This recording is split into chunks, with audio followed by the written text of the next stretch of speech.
রাজনৈতিক পট পরিবর্তনের পর সাময়িক সময়ের জন্য পুলিশসহ আইনশৃঙ্খলা বাহিনী কার্যত অকার্যকর হয়ে পড়লে সুযোগ নেয় অপরাধ চক্র। চরম অবনতি ঘটে দেশের আইনশৃঙ্খলার। রাজধানী ঢাকার পাশাপাশি দেশের বিভিন্ন জায়গায় একের পর এক ঘটতে থাকে দিন দুপুরে ছিনতাই, চলন্ত বাস ও বাসাবাড়িতে ডাকাতি, গুলি করে বা কুপিয়ে মানুষ হত্যাসহ ধর্ষণের মতো ন্যাক্কারজনক ঘটনা। সাম্প্রতিক দিনগুলোতে ছিনতাই রাহাজানি কমলেও আতঙ্ক কাটছে না নগরবাসীর। রাত গভীর হতে না হতেই ফাঁকা হয়ে যাচ্ছে নগরীর বহু জনকীর্ণ স্থান ও অলিগলিও। কেন এমন আতঙ্ক? মানুষের মধ্যে একটা ভয় বা ভীতি তৈরি হওয়ার কারণে আমরা এখন নিরাপত্তাহীনতার যে বিষয়টা আছে এবং একটা ভীতিও তৈরি হয়েছে, যে কারণে আমরা সন্ধ্যার পরে রাস্তায় বেরোতে সেই ভয়টা আমরা পাই। হুট করে দেখা গেছে গলির ভিতরতে সেই ছুরি চাপাটি ঠেকায় মনে করেন যে যা পাচ্ছে নিয়ে যেতেছে বা গাড়ি নিয়ে যেতেছে। কে সরকারে থাকলো কে না থাকলো সেটা বিষয় না, বিষয়টা হলো যে দেশের মানুষ শান্তিতে চলাফেরা করতে পারে, নির্বিঘ্নে চলাফেরা করতে পারে। আর এমন প্রেক্ষাপটকে কিভাবে দেখছেন ঢাকা বিশ্ববিদ্যালয়ের কমিউনিকেশন ডিসঅর্ডার বিভাগের চেয়ারম্যান শারমিন আহমেদ? বিশৃঙ্খলাকারী শ্রেণীটা সেটা সম্পূর্ণভাবে অশিক্ষিত, মাদকাসক্ত, তারা মানে অসামাজিক কার্যকলাপের মাধ্যমেই সমাজে তাদের ক্ষমতার প্রদর্শন করতেই তারা অভ্যস্ত। সুতরাং অপরাধ প্রবণতা যে এতটা বেড়েছে কিংবা আইনশৃঙ্খলা পরিস্থিতির যে এতটা অবনতি হয়েছে তার তো একটা বড় কারণ আছে, শক্তিশালী কারণ আছে।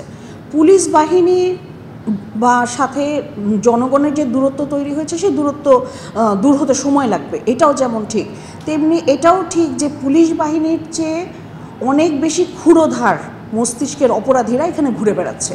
ঢাকা মেট্রোপলিটন পুলিশের মিডিয়া ও পাবলিক রিলেশনসের ডিসি মোহাম্মদ তালেবুর রহমান জানান, দিন দুপুরে ছিনতাই ও বাসাবাড়িতে ডাকাতি, গুলি বা কুপিয়ে মানুষ হত্যাসহ ধর্ষণ মতো ন্যাক্কারজনক ঘটনা নিয়ন্ত্রণে খুব আন্তরিকতার সাথে কাজ করছে পুলিশ। সেই পরিস্থিতি কাটিয়ে আমরা এখন জনগণের পাশে থেকে জনগণকে সেবা করার জন্য নিয়মিত কাজ করে আছি। এক্ষেত্রে আমাদের যে সর্বোচ্চ যে প্রচেষ্টা সেটা অব্যাহত রয়েছে। বর্তমানে পুলিশের জনবল এবং যে লজিস্টিক্স রয়েছে সেই দুটোর একদম সর্বোত্তম ব্যবহারের মাধ্যমে আমরা নগরবাসীকে পুলিশি সেবা দিয়ে যাচ্ছি। সরকারের পক্ষ থেকেও আইনশৃঙ্খলা নিয়ন্ত্রণে কিছুটা দুর্বলতার কথা স্বীকার করলেও বলা হচ্ছে পরিস্থিতির উন্নতি হচ্ছে, পুলিশ ফিরছে তার স্বাভাবিক কাজে।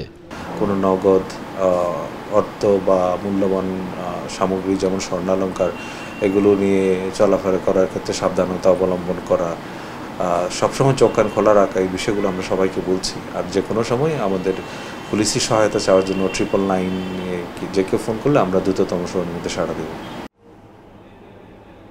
তবে আলোচনা কিংবা সমালোচনা যাই হোক না কেন, পুলিশ যদি রক্ষকের ভূমিকা ঠিকভাবে পালন করে এবং নাগরিকরা যদি সত্যিকারেই সচেতন হয়ে ওঠে, তাহলে এসব অপকর্ম থেকে বেরিয়ে আসা সম্ভব এবং সমাজকে একটি সুখী সমৃদ্ধি হিসেবে গড়ে তোলা সম্ভব বলে মনে করেন সচেতন মহল।